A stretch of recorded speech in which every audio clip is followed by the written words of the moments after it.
Atilio Borón, como siempre, una alegría y un honor tenerte acá conmigo compartiendo tu tiempo y tu conocimiento para que podamos entender la realidad que nos está avasallando con tanta información y en medio de esta pandemia. ¿Qué tal? Muchas gracias, Julieta, un placer estar contigo en este programa, así que a tus órdenes.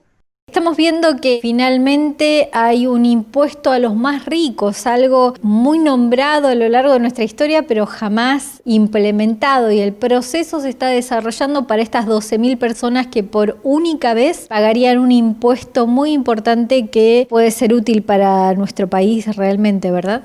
Sí, yo creo que, Julieta, es muy importante la iniciativa. Vamos a ver cómo termina, porque vos sabés que esto recién tiene estado parlamentario. Yo no quiero tirar malas ondas, vos sabés que no es mi estilo, tengo siempre una actitud positiva, pero también sé que en el trámite parlamentario muy a menudo vos querés tener un caballo, como decía Perón, y te sale un camello con dos jorobas.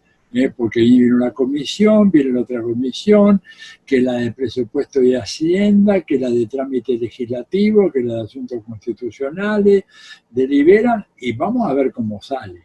El proyecto original me parece muy interesante, segmenta muy bien, afecta a una ínfima minoría de la población argentina, ¿verdad? Gente que tiene una fortuna personal, no las empresas, no puede tener empresa, pero personal, declarada formal de 200 millones de pesos. Digo, no estás afectando ahí a las clases medias, ni siquiera a las clases media altas, estás tocando realmente el sector, el núcleo duro del poder económico en la Argentina. Y ellos van a pagar supuestamente un 2% sobre eso y eventualmente, si tienen más de 3.000 millones de pesos, pagarían un 3.5%. Yo te diría que una buena iniciativa, no sé si va a ser suficiente, porque el supuesto de todo esto, que esto es una cosa excepcional, ¿verdad? Que tiene que ver con la pandemia, que evidentemente es algo excepcional, pero me da la impresión a mí, y esto es una tesis fuerte que quiero compartir contigo, de que estamos en el inicio de un nuevo ciclo histórico, que esto no es tan solo una cosa que pasa 3 meses, 4 meses, y luego ya volvemos a lo de antes, porque no se va a volver a lo de antes. Fíjate que eso es muy importante, porque cuando me digan bueno, excepcional y por una única vez, es como si después, pasado este temporal, volviéramos a la situación actual. No vamos a volver. A ver, te digo, por ejemplo, 1 de cada 3 comercios de Buenos Aires, por lo menos, no va a abrir más las puertas. Ni te cuento en Mar del Plata la cantidad de hoteles y de establecimientos y de restaurantes y de cafeterías y de centros culturales que van a ser muy fuertemente afectados. Y entonces, esto no quiere decir que eso no pueda revivir. Nosotros volvimos a etapa 3 en Mar del Plata. Han reconocido que las ambulancias daban vueltas por la ciudad, no podían entregar a los enfermos en ningún hospital porque no había camas, no había quien los atendiera. Imagínate, o sea, colapsaron los hospitales. Entonces, yo creo que todo esto va a haber que pensar, como alguna gente lo está diciendo, como ya en un nuevo periodo histórico. Entonces, en ese nuevo periodo histórico, para que esos restaurantes vuelvan, para que Mar del Plata recupere su vida maravillosa, nocturna y diurna y todo lo demás, y las facilidades para el turismo, se va a tener que poner muchísimo. Y entonces, con un impuesto excepcional por una sola vez, es, digamos, tratar de tapar una hemorragia con una curita. Sí, por ahí, durante 10 minutos la tapás. Esto requiere que pongamos en el tapete para discutir una reforma tributaria integral, porque, como le dijo Angela Merkel, nada menos que Alberto Fernández, uno de los problemas que usted tiene es que en su país los ricos no pagan impuestos. Lo dijo ella, no es que se lo dijo Maduro, ¿no es cierto? Claro, la presidenta de Alemania, para aclararle a los que tienen dudas al respecto, no se lo dijo un cubano, ¿no? Cuando hablamos de la reforma de la justicia y cuando vemos a tanta gente que dice no quiero la reforma y no tienen ni idea en qué consiste, qué parte de la reforma no la quieren, pero se quejan de la justicia. ¿Podés darnos tu visión respecto de esta reforma, que es parcial, como dijo Cristina, no es la reforma que queremos, pero es lo que se puede hacer en esta instancia? Es un pequeño paso adelante que yo creo que hay que dar, lo mismo que el impuesto a la riqueza. Yo no estoy en contra, lo que digo es que no nos alcanza, no le va a alcanzar al gobierno. Esto es un pequeño paso adelante, es importante, no cabe la menor duda de que la justicia argentina, más que una reforma, necesita una revolución judicial. ¿Te das cuenta?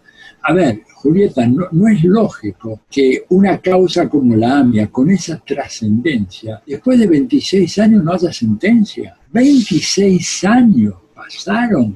¿Cómo es posible que alguien pueda decir, no hay que tocar a la justicia porque eso... Oiga, pero 26 años. La causa de Asindar, que está todo demostrado, tiene que ir a juicio oral, se paró todo por las influencias del lobby. 6 años parada. La causa del Correo Central, que afecta al presidente Macri y a su familia, 10 años parada. Todos los juicios de lesa humanidad que jamás se terminan y nuestras abuelas y madres no encuentran ni a sus nietos ni los cuerpos de sus hijos. Por eso, entonces yo creo que es importante. Ahora, como es suficiente, no es suficiente. Cristina lo dijo muy bien, ella creo que inclusive fue más dura, dijo esto no es una reforma judicial, creo que estaba enojada y se le escapó. Es una reforma módica. Pero por ejemplo, mira vos, Julieta, con que solo se garantice de que hay jueces naturales y que hay un sorteo transparente y que no vaya a ser cosa que, como ocurrió con los juicios de Cristina, de los 12, 9 de pura casualidad cayeron en manos de Bonadío, donde es obvio que eso fue manipulado. Si eso solo se logra, la reforma ya ha dado un paso importante para mejorar la calidad del sistema judicial en Argentina. Estoy convencido que acá tenemos que avanzar hacia una ampliación de la Corte Suprema, porque la Corte Suprema está atiborrada de entes, porque son 5 personas que no cubren hoy todas las especialidades del derecho, que cubren algunas. Entonces, cuando vos tenés que en un país como Colombia, por ejemplo, tenés una Corte Suprema que está integrada creo que por 22 miembros, que se dividen en varias salas, una de las cuales un tribunal constitucional, el otro un tribunal penal, el otro un tribunal civil, el otro, por lo menos pueden ir manejando los temas, porque además te digo una cosa, pueden llegar causas a la Corte Suprema en donde ninguno de los supremos tenga la menor idea de cómo se maneja eso. No hay ninguno que esté súper especializado en problemas del derecho ambiental. Se nos está incendiando todo el país, es una aberración. No hay ninguno de los 5 jueces que están en la Corte Suprema que tenga conocimientos específicos sobre derecho ambiental. Llega una causa de derecho ambiental y por supuesto la cajonean. Otra cosa, fíjate, muy importante, cuando se produjo finalmente el advenimiento de la democracia, en 1983, la idea era que tenía que haberse producido una cesación universal de los jueces y fiscales para ser reemplazados, ¿verdad?, mediante concurso al cual podían presentarse los jueces y fiscales anteriores, pero tenían que revalidar sus méritos, a los efectos de crear un cuerpo judicial nutrido de los valores democráticos y juzgado democráticamente. Los jueces de la dictadura, los que ampararon que se haga una devastación sobre nuestra población. El 90% de los jueces y fiscales de la dictadura quedaron todavía en sus cargos cuando se produjo el tránsito a la democracia. Y esto claramente es un problema serio. Esta reforma de la justicia previene al menos todo este lawfare que estamos padeciendo en Latinoamérica y que estas fake news no nos devasten con tantas mentiras, o ni siquiera va a tocar eso porque también fue algo que se ataca como cuando ganó Mauricio Macri a través de mentiras, ¿verdad? Yo creo que no lo va a prevenir, porque el lawfare es de hecho una cuestión práctica. O sea, no es que las leyes estén de alguna manera planteando el lawfare como un modo normal de funcionamiento del sistema judicial. El lawfare lo que significa es la capitulación de la autonomía del Poder Judicial que queda en manos o bajo control del gobierno o de las autoridades nacionales. Y eso no lo podés prohibir, lo podés simplemente controlar a partir de, bueno, una fiscalización de los procedimientos administrativos, el ejercicio de la democracia, un parlamento formado por legisladores bien formados que tengan realmente capacidad de entender cómo funciona la justicia, que se garantice la transparencia, un sistema de medios de comunicación no corruptos, que es el problema grave que tenemos. En Argentina tenemos un problema de corrupción estructural, ¿verdad?, del sistema de medios de comunicación, porque, pues fíjate, por ejemplo, la reacción ahora de los grandes medios sobre el DNU de Alberto acerca de la internet y la telefonía celular. Reaccionaron, ¿verdad?, como si ellos no tuvieran nada que ver en el asunto, cuando Clarín tiene un dominio casi monopólico del tema internet, de cablevisión, de los cableados en general, de Telecom, que es de ellos. Entonces, una prensa que es corrupta estructuralmente porque pretende ser imparcial, como debería ser el periodismo, ¿verdad? Pero en realidad está representando y defendiendo intereses propios, intereses mezquinos, monetarios, ¿eh? Es difícil la imparcialidad del periodismo, pero en este caso la parcialidad respecto del dueño de la empresa que te da trabajo es aberrante, porque ser imparcial como que es difícil cuando uno tiene un compromiso moral y cree claramente qué es lo que está bien y qué es lo que está mal, pero no ser parcial respecto de los intereses económicos de tu jefe, por lo menos disimular un poquito. Lo que uno debería exigirle a los grandes medios es que realmente hagan un esfuerzo por no hacer del medio un vehículo, una operación de publicidad, de propaganda o un lobby operacional de la empresa. Claro. Porque entonces ya la función del periodismo, que es la ofrecer una visión objetiva, así como de repente haces vos o hago yo cuando hay alguna interpelación periodística que me preguntan sobre este gobierno y digo, mira, me gustan tales cosas y no me gustan tales otras, se avanza bien por acá, no se avanza bien por allá. Estos medios tendrían que tener esa misma actitud.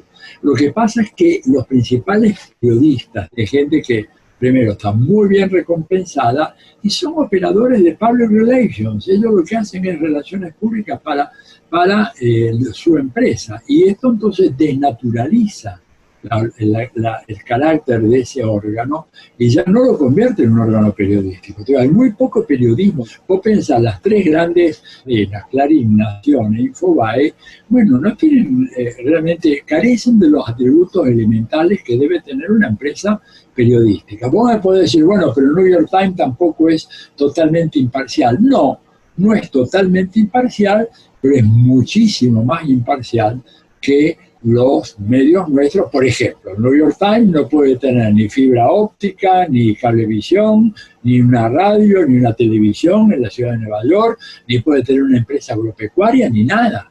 Tiene que hacer solamente su periódico y punto. Nada más. Acá, en cambio, no. ¿Te das cuenta? Y eso, evidentemente, transforma a los medios en grandes corporaciones y una oficina de prensa de la empresa, pero que eso no es periodismo. Sumado a que el gobierno no ha sabido aún, bajo ningún aspecto, lograr que haya multiplicidad de voces y que todos los que tenemos algo más diferente que decir, no tenemos ninguna estructura, todo esto se hace a pulmón. Sí, lo sé, tu caso es un caso ejemplar, ¿verdad? Y hay casos así en la Argentina, por suerte ustedes son los que mantienen esa llamita. Pero somos minúsculos, no existimos en comparación. Pero no es culpa tuya. El problema es que yo creo que el gobierno, y no solamente este gobierno, tampoco el gobierno de Macri, tampoco el anterior gobierno de Cristina, de Néstor, no entendieron la importancia decisiva del tema de la comunicación en una sociedad de masas. Entonces, al no entenderlo, ¿verdad? Vos tenés, por ejemplo, gobiernos como este que está bajo un ataque sostenido, brutal, permanente, de los grandes medios. Yo te puedo admitir perfectamente bien que, por ejemplo, Clarín o Nación haga una crítica a la política económica que sigue el gobierno argentino, o que no les guste cómo Guzmán negoció la deuda. Yo te admito eso. Pero acá se va mucho más lejos. Acá, digamos, se hace un linchamiento mediático o se utiliza el periodismo como arma extorsiva. Por ejemplo, veo al gobierno de Alberto Fernández, que recibe cada día una andanada de mentiras, difamaciones, burlas, escarnio de todo tipo, y realmente es un gobierno que está indefenso. Entonces, cuando él dice, yo no estoy en guerra con los medios, y es cierto, él no está en guerra con los medios, pero lo que sí es cierto es que los medios están en guerra con él. Entonces, si vos no te defendés ante la opinión pública, eso indudablemente va a ir erosionando la base de tu gobierno.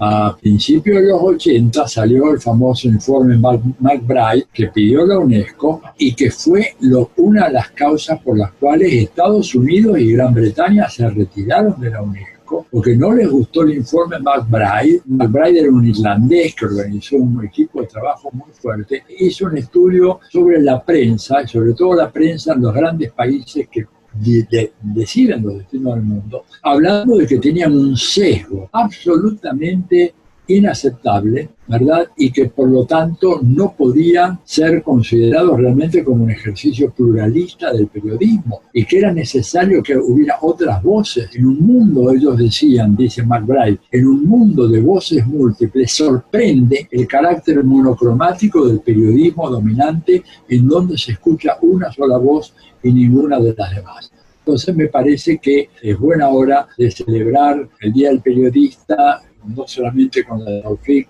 sino también con lo de McBride y tanta gente que hizo al periodismo una pasión, Rodolfo Wolf, ¿no es cierto?, Massetti. Digo, la Argentina tiene en su haber una larga lista de grandes periodistas que, bueno, es hora realmente de reivindicarlos públicamente y darles el sitiar que se merecen en nuestro país. Cuando hablamos de la situación internacional post-pandemia y, bueno, vimos que previamente tuvimos un golpe de Estado en Bolivia, una reacción social muy fuerte en Chile, ¿cómo ves a nuestros países? Los veo con mucha preocupación porque hay una ofensiva muy muy fuerte que ha lanzado el gobierno de Estados Unidos en contra de los gobiernos que no aceptan arrodillarse frente al poderío de los Estados Unidos.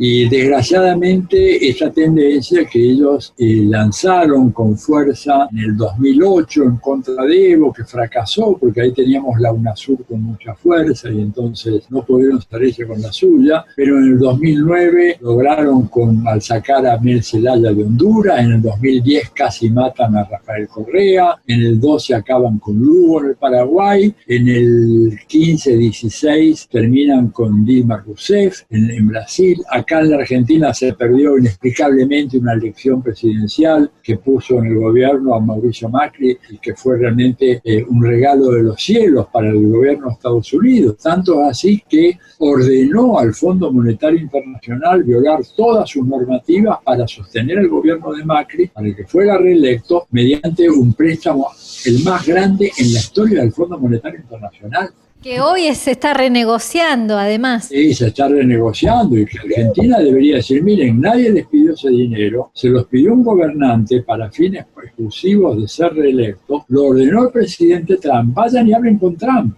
Él fue el que le ordenó hacer ese desembolso. Y fíjate que yo creo, pero que hay una nota de optimismo cauteloso, creo que las cosas están empezando a cambiar, ¿verdad? De hecho, comenzaron a cambiar el 1 de enero del 2019 en México, comenzaron a cambiar acá en la Argentina con la elección de Alberto Fernández, tuvimos un traspié absurdo en el Uruguay que cae en manos de la vieja oligarquía, digamos lo peor que uno puede imaginarse, que se puede encontrar en el Uruguay y que, bueno, lamento porque es un obstáculo para lo que podría haber sido un proceso de crecimiento de la integración regional. La Argentina ahora con Brasil no puede avanzar mucho, por no decir nada. Con un personaje como Bolsonaro no tenés cómo, Piñera es otro impresentable, ¿verdad? Y que además está a punto de caer. Entonces, habrá que esperar. Yo calculo que el año próximo o a fin de este año puede haber algunas novedades interesantes que nos permitan, bueno, que la Argentina y otros países de la región, en el marco también de un cambio de gobierno en Estados Unidos, que aparentemente, digo aparentemente, claro, Trump sería derrotado, de todas maneras Biden no es ninguna garantía, ¿verdad? Un tema aparte merece el racismo en Estados Unidos, ¿no? Que no se ha modificado en estos últimos 75 años. Después de Rosa Parks, hoy nos encontramos con una situación parecida. Cómo en Estados Unidos el racismo se ha preservado y no se ha detenido en todos estos años. No, no se ha detenido. Lo que pasa es que el racismo, cuando vos tenés previo a esto, tres siglos de esclavitud en un país como los Estados Unidos, las secuelas de la esclavitud no se borran fácilmente. Requieren, digamos, un esfuerzo muy grande que el gobierno de Estados Unidos no ha venido haciendo. Tendría que haber hecho una campaña sistemática, sostenida de promoción de la igualdad social, antidiscriminación, esto de los Black Lives Matter, ¿no es cierto? Pero tendría que haber sido esto una consigna permanente desde hace un siglo y medio y no lo ha sido. Entonces vos fíjate que la situación de los afroamericanos en Estados Unidos es una situación muy delicada. Por cada blanco que muere por COVID-19, tenés 3 que mueren que son afroamericanos. O sea, hay hasta una desigualdad irritante en materia de las víctimas de la enfermedad. Ayer miraba, que yo no miro nunca la CNN y me quedé colgada viendo la cantidad de gente en la calle. Muy sorprendida, es una época muy difícil la que está viviendo en Estados Unidos, histórico. Ver a toda la población en la calle, pandemia, no importaba nada. Increíble las protestas sociales que hay, son que si se fueran en la Argentina ya nos hubieran hecho un golpe de Estado. Tremenda. Vamos a ver qué pasa con las elecciones. Y además tener un presidente que dijo algo que ningún otro presidente dijo en la historia de Estados Unidos, que yo no sé si voy a entregar el poder si pierdo la elección. Esto para que veas, Julieta, el nivel de descomposición que hay en el sistema internacional y que afecta al centro del sistema internacional, que es los Estados Unidos. O sea, todo lo que estamos viendo, a ver, los Bolsonaro, los Duque, un criminal como Duque, en donde muere a razón de una persona, un líder social cada 2 días en Colombia, ¿verdad? Todas esas aberraciones políticas que estamos viendo son de alguna manera epifenómenos de la aberración fundamental que es que en Estados Unidos haya un gobernante como Donald Trump, que de alguna forma no es que él inventó todo esto, pero que potenció lo peor de la sociedad norteamericana hasta niveles infinitos. Así que, digo, vamos a tener un año complicado, no solamente por la pandemia, por la depresión económica, por la elección de Estados Unidos, por la intensificación del conflicto internacional entre Estados Unidos, China y Rusia, que es lo que ya está a la vista y que puede adquirir perfiles muy, muy beligerantes en los próximos meses. Una inmoralidad que avanza con la crisis que estamos viviendo, ¿verdad? Así es. Atilio, muchísimas gracias por darnos tu tiempo, tu afecto, que vos estás luchando para sostener tu salud y bueno, y a pesar de eso nos das tu tiempo para compartir, impartir conocimiento y hacer que tengamos la cabecita abierta en estos tiempos de pandemia tan difíciles que se están viviendo. Saludar con mi gato que está acá, no sé si lo ves. Que está... Yo digo, ¿qué tenemos? El señor quiere salir, pero bueno, una nota de color para el programa, ¿no? Este señor se llama Pancho, me acompaña hace 13 años. Te mando un gran abrazo. Pancho de fondo, digo, ¿tendremos algún troll que se nos está metiendo? No, era Pancho. Adiós, hasta luego. Gracias, Atilio. Un beso grande. Gracias a vos, chao.